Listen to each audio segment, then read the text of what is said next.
महनार विधानसभा एक बार फिर सुर्खियों में है और इसकी एक वजह है उमेश सिंह कुशवाहा जदयू के प्रदेश अध्यक्ष अपने हार का बदला लेने के लिए जी जान से जुट चुके हैं।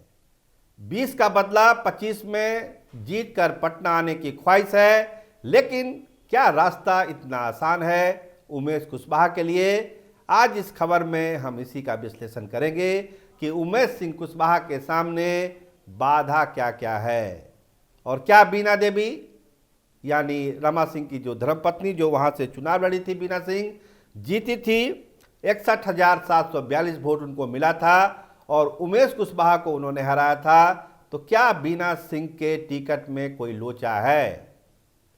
और सबसे बड़ी बात, क्या रविंदर सिंह इलाके के पग पग से वाकिफ, घर घर से वाकिफ, महनार में कोई बड़ा उलटफेर करने वाले हैं?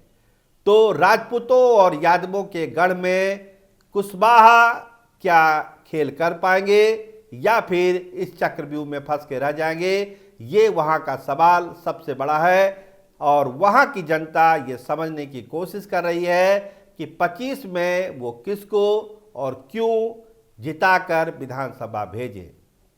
देखिए, जो पिछला चुनाव हुआ 2020 का, कोई शक नहीं कि रविंदर सिंह ने 31,000 वोट लाकर उमेश सिंह कुशवाहा का खेल बिगाड़ दिया। लोजपा से पिछला चुनाव रविंदर सिंह ने लड़ा था, लेकिन 20 से 25 तक गंगा में बहुत पानी बह चुका है और महनार में भी बहुत सारे सियासी उलटफेर हो चुके हैं।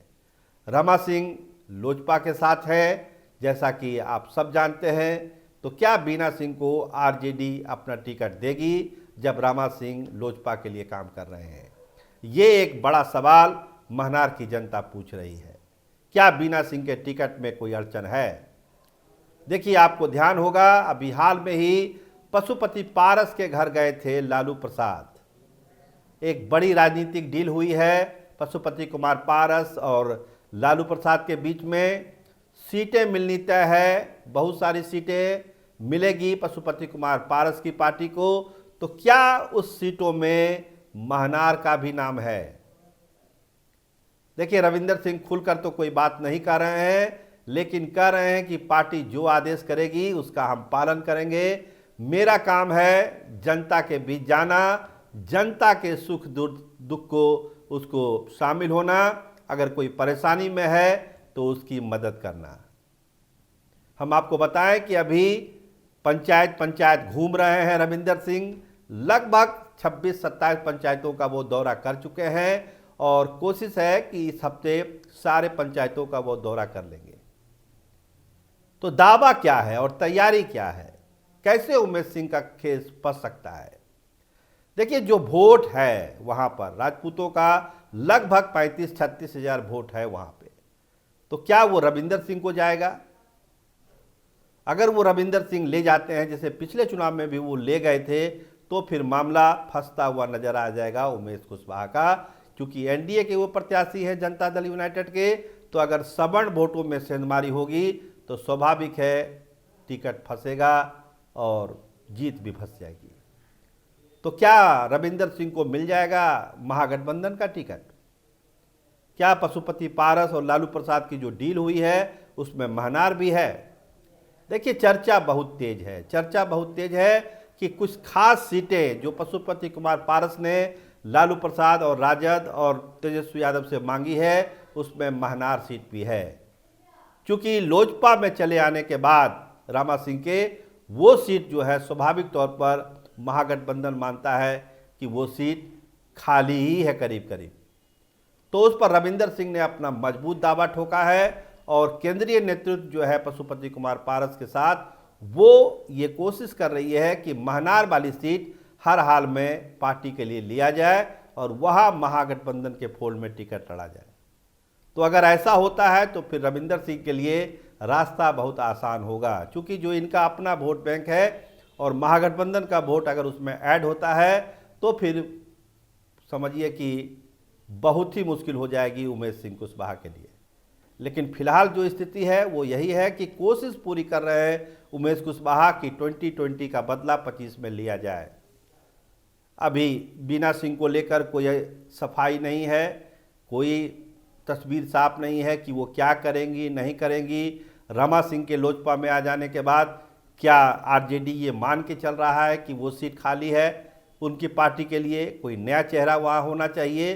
तो जो पदयात्रा हो रही है रविंदर सिंह की, वो इसी परिप्रेक्ष्य में है। एक मजबूत दावा आरजेडी के सामने पशुपति कुमार पारस और रविंदर सिंह ठोकना चाहते हैं कि हमारी ताकत क्या है महनार में।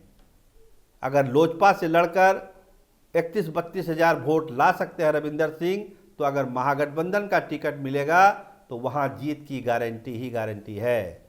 ये एहसास और आभास पशुपति कुमार पारस और रविंदर सिंह आरजेडी कैंप को कराना चाह रहे हैं।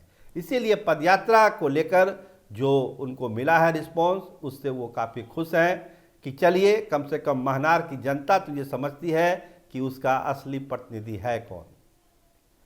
तो देखिए अब आगे की कहानी क्या होती है। अभी बीना सिंह के तरफ से भी पत्ते खोले जाने बाकी है, रमा सिंह के तरफ से भी पत्ता खोला जाना बाकी है कि क्या होगा नहीं होगा। लेकिन चूंकि सीटिंग सीट तो नहीं है, लेकिन वहाँ से जनता दल चुनाव लड़ती रही है, प्रदेश अध्यक्ष है उमेश कुशवाहा, तो स्वाभाविक दावा तो उमेश सिंह कुशवाहा का ही है। लोजपा का वहाँ पर दावा बनेगा नहीं और नीतीश कुमार ये सीट एलजेपी को लेने नहीं देंगे।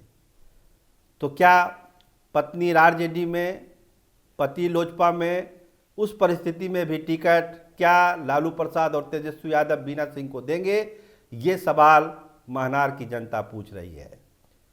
तो हमने पहले भी कहा कि अभी बीना सिंह की तरफ से कोई सफाई नहीं है, रमा सिंह की तरफ से कोई सफाई नहीं है।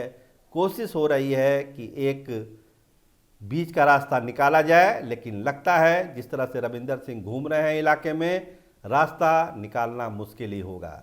तो पूरी तैयारी में रविंदर सिंह कि इस बार उलटफेर करना है और महनार की जनता का सच्चा प्रतिनिधि बनना है। तो देखिए कौन बनता है प्रतिनिधि, उमेश सिंह कुशवाहा बनते हैं, बीना सिंह बनती है या रविंदर सिंह बनते हैं, जो तीन बड़े खिलाड़ी हैं। कई सारे छोटे दल भी वहाँ चुनाव लड़ने की तैयारी में है, क्योंकि वहाँ पर कुशवाहा वोटों की भी ठीक ठाक संख्या है, यादवों की भी ठीक ठाक संख्या है, जैसा हम आपको बता चुके हैं, और जो पासवान बिरादरी है उसकी भी संख्या है, रविदास बिरादरी की संख्या है। तो एक मिला जुला पॉपुलेशन है, लेकिन जो दबदबा है वो राजपूतों का और यादवों का ही है। इस वजह से वहाँ पर राजनीतिक जो रिजल्ट आता है उसी के अनुरूप आता है। तो देखिए, इंतजार करिए, सबसे बड़ा इंतजार बीना सिंह के स्पष्टीकरण का, रमा सिंह के स्पष्टीकरण का। उमेश कुशवाहा और रविंदर सिंह ने तो अपनी तैयारी शुरू कर दी है, जोर शोर से तैयारी है। देखिए वहाँ की जनता किसके पक्ष में फैसला सुनाती है। आप देखते रहिए स्टार टीवी बिहार। बहुत धन्यवाद, बहुत बहुत शुक्रिया।